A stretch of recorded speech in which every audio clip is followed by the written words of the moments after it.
ಕರ್ನಾಟಕದ ಇತಿಹಾಸದಲ್ಲಿ ಅಲ್ಲ, ಭಾರತದ ಇತಿಹಾಸದಲ್ಲಿ ಇವನು ಬರೆದಿರ್ತಕ್ಕಂಥ ದಾಖಲೆಗಳನ್ನು ಮುಟ್ಟೋದಕ್ಕೆ ಸದ್ಯಕ್ಕೆ ಯಾವ ಆನೆಗೂ ಕೂಡ ಸಾಧ್ಯವಾಗೋದಿಲ್ಲ. ಯಾಕೆಂತಂದ್ರೆ ತನ್ನ ಸಾಮ್ರಾಜ್ಯವನ್ನ ತಾನೇ ಕಟ್ಟಿಕೊಂಡ ಮಹಾನ್ ವೀರ. ಇವನ ವಯಸ್ಸು 59 ವರ್ಷ. ಕಳೆದ 22 ವರ್ಷಗಳಿಂದ ವಿಶ್ವವಿಖ್ಯಾತ ಮೈಸೂರು ದಸರಾದಲ್ಲಿ ಭಾಗಿಯಾಗ್ತಾ ಇದ್ದಾನೆ. ಹಾಯ್ ನಮಸ್ಕಾರ, ನಾನೆಂದು ನೀವು ನೋಡ್ತಾ ಇದ್ದೀರಾ ನಮ್ದು ನಮ್ಮಿಷ್ಟ. ಸ್ನೇಹಿತರೆ, ವಿಶ್ವವಿಖ್ಯಾತ ಮೈಸೂರು ದಸರಾ ಆರಂಭಕ್ಕೆ ಕೌಂಟ್ ಡೌನ್ ಸ್ಟಾರ್ಟ್ ಆಗಿದೆ. ಹಾಗೆ ಇದೇ ಆಗಸ್ಟ್ 4ನೇ ತಾರೀಕು ವೀರಣ್ಣ ಹೊಸಳ್ಳಿಯಲ್ಲಿ ಗಜಪಯಣ ಆರಂಭಗೊಳ್ಳಲಿದ್ದು ಅಂದೇ ನಮ್ಮ ಗಜಪಡೆ ಮೈಸೂರಿಗೆ ಆಗಮಿಸ್ತವೆ. ಸ್ನೇಹಿತರೆ, ಈ ಬಾರಿ ದಸರಾದಲ್ಲಿ ಒಟ್ಟಾರೆಯಾಗಿ 14 ಆನೆಗಳು ಭಾಗವಹಿಸ್ತಾ ಇದ್ದು, ಈ 14 ಆನೆಗಳ ಗುಂಪನ್ನು ಲೀಡ್ ಮಾಡ್ತಾ ಇದ್ದವರು ಯಾರು ಅಂತಂದರೆ ನಮ್ಮ ಅಭಿಮನ್ಯು. ಸ್ನೇಹಿತರೆ, ಇವತ್ತಿನ ವಿಡಿಯೋದಲ್ಲಿ ಈ ಬಾರಿ ದಸರಾದಲ್ಲಿ ಭಾಗಿಯಾಗತಕ್ಕಂಥ 14 ಆನೆಗಳ ಬಗ್ಗೆ ಒಂದು ಕಂಪ್ಲೀಟ್ ಇನ್ಫಾರ್ಮೇಷನ್ ನೀಡ್ತಕ್ಕಂಥ ಒಂದು ಕೆಲಸವನ್ನು ಮಾಡ್ತಾ ಇದ್ದೀನಿ. ಹಾಗೆ ಈ ಒಂದು ಪ್ರಯತ್ನಕ್ಕೆ ಸದಾಕಾಲ ನಿಮ್ಮ ಬೆಂಬಲ ಇರಲಿ ಅಂತ ಆಶಿಸ್ತಾ ಒಂದು ಸ್ಮಾಲ್ ರಿಕ್ವೆಸ್ಟ್ ಇದೆ.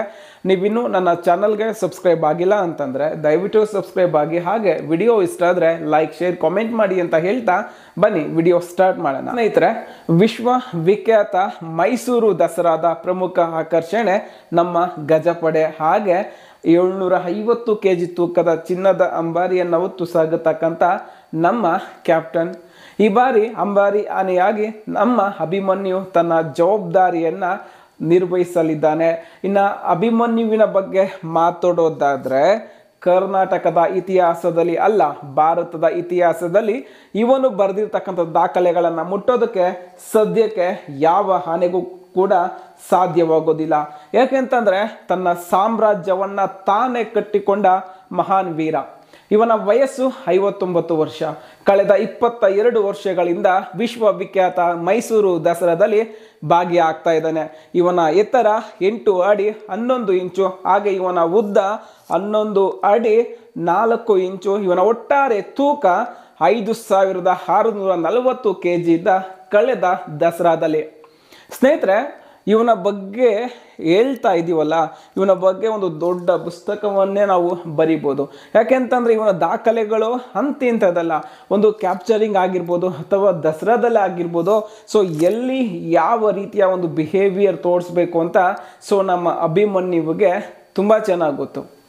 ನಾನು ಆಗ್ಲೇ ಒಂದು ಮಾತನ್ನ ಹೇಳಿದೆ, ತನ್ನ ಸಾಮ್ರಾಜ್ಯವನ್ನ ತಾನೇ ಕಟ್ಟಿಕೊಂಡ ಮಹಾರಾಜ ಇವನು.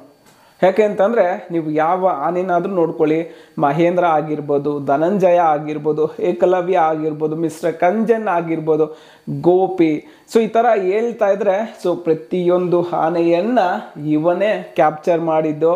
ಸೊ ಇದನ್ನು ಹೊರತುಪಡಿಸಿ ಹೇಳಬೇಕು ಅಂತಂದರೆ ಮತ್ತಿಗೋಡು ಆನೆ ಶಿಬಿರದಲ್ಲಿರ್ತಕ್ಕಂಥ ಶ್ರೀಕಂಠ ಆಗಿರ್ಬೋದು, ರೌಡಿರಂಗ ಆಗಿರ್ಬೋದು, ಹಾಗೆ ನಮ್ಮ ಗೋಪಾಲ ಸ್ವಾಮಿ ಆಗಿರ್ಬೋದು, ಇವರೆಲ್ಲವನ್ನು ಕೂಡ ಕ್ಯಾಪ್ಚರ್ ಮಾಡಿದ್ದು ಯಾರು ಅಂತಂದರೆ ನಮ್ಮ ಅಭಿಮನ್ಯು. ಸ್ನೇಹಿತರೆ, ಆಲ್ಮೋಸ್ಟ್ ನಮಗೆ ಏನಪ್ಪ ಅಂತಂದರೆ ನಮ್ಮ ಕರ್ನಾಟಕದ ಜನತೆಗೆ ಅಭಿಮನ್ಯು ಬಗ್ಗೆ ತುಂಬ ಗೊತ್ತು. ಆದರೆ ಅವನು ಬರೆದಿರ್ತಕ್ಕಂಥ ದಾಖಲೆಗಳು, ಅವನು ಮಾಡಿರ್ತಕ್ಕಂಥ ಸಾಹಸ ಇಡೀ ನಮ್ಮ ಭಾರತ ದೇಶಕ್ಕೆ ಗೊತ್ತಾಗಬೇಕು ಅಂತ ಎಲ್ಲರ ಆಸೆ ಕೂಡ. ಆ ರೀಸನಿಂದ ಏನಪ್ಪ ಅಂತಂದರೆ ನಾನು ಯಾಕೆ ಹೇಳ್ತಾ ಇದ್ದೀನಿ ಅಂತಂದರೆ ನಮ್ಮ ಅಭಿಮನ್ಯುವಿನ ಕಾರ್ಯಾಚರಣೆ, ಅವನ ಸಾಹಸಗಳ ಬಗ್ಗೆ ತುಂಬ ಜನರಿಗೆ ತಿಳಿದಿರೋದಿಲ್ಲ. ಕೇವಲ ಬೆರಳೆಣಿಕೆ ಜನರಿಗೆ ಮಾತ್ರ ಗೊತ್ತು. ಈ ಟೈಮಲ್ಲಿ ಏನಪ್ಪ ಅಂತಂದರೆ ನಾವು ನಮ್ಮ ಅಭಿಮನ್ಯುವಿನ ಬಗ್ಗೆ ಎಲ್ಲರಿಗೂ ತಿಳಿಸ್ಕೊಡ್ರೆ ತುಂಬ ಚೆನ್ನಾಗಿರುತ್ತೆ ಅಂತ ನನ್ನ ಫೀಲ್ ಅಷ್ಟೇ. ಇನ್ನು ಅದೇ ರೀತಿಯಾಗಿ ಒಂದು 2 ನಿಮಿಷದಲ್ಲಿ ನಮ್ಮ ಅಭಿಮನ್ಯುವಿನ ಒಂದು ದಸರಾ ವಿಜಯ ಯಾತ್ರೆಯ ಬಗ್ಗೆ ನಾವು ಮಾತಾಡಲೇಬೇಕು. ಇವನು ಆರಂಭದಲ್ಲಿ ಒಬ್ಬ ಸಾಲಾನೆಯಾಗಿ ತನ್ನ ಜವಾಬ್ದಾರಿಯನ್ನು ನಿರ್ವಹಿಸ್ತಾ ಇರ್ತಾನೆ. ಅದಾದಮೇಲೆ ಕರ್ನಾಟಕ ವಾದ್ಯಗೋಷ್ಠಿ ಮಂಡಳಿ ವಾಹನವನ್ನು ಎಳಿತಕ್ಕಂಥ ಜವಾಬ್ದಾರಿ ಅಭಿಮನ್ಯುವಿದಾಗುತ್ತೆ. ನಂತರ ಶ್ರೀರಂಗಪಟ್ಟಣ ದಸರಾದಲ್ಲಿ ಮರದ ಅಂಬಾರಿಯನ್ನು ಕೂಡ ಹೊತ್ತು ಸಾಗ್ತಾನೆ. ಅರ್ಜುನ ನಿವೃತ್ತಿ ಹೊಂದಿದ ನಂತರ ನಮ್ಮ ಅಭಿಮನ್ಯು ಅಂಬಾರಿ ಆನೆಯಾಗಿ ತನ್ನ ಜವಾಬ್ದಾರಿಯನ್ನು ಯಶಸ್ವಿಯಾಗಿ ನಿರ್ವಹಿಸ್ತಾ ಇದ್ದಾನೆ.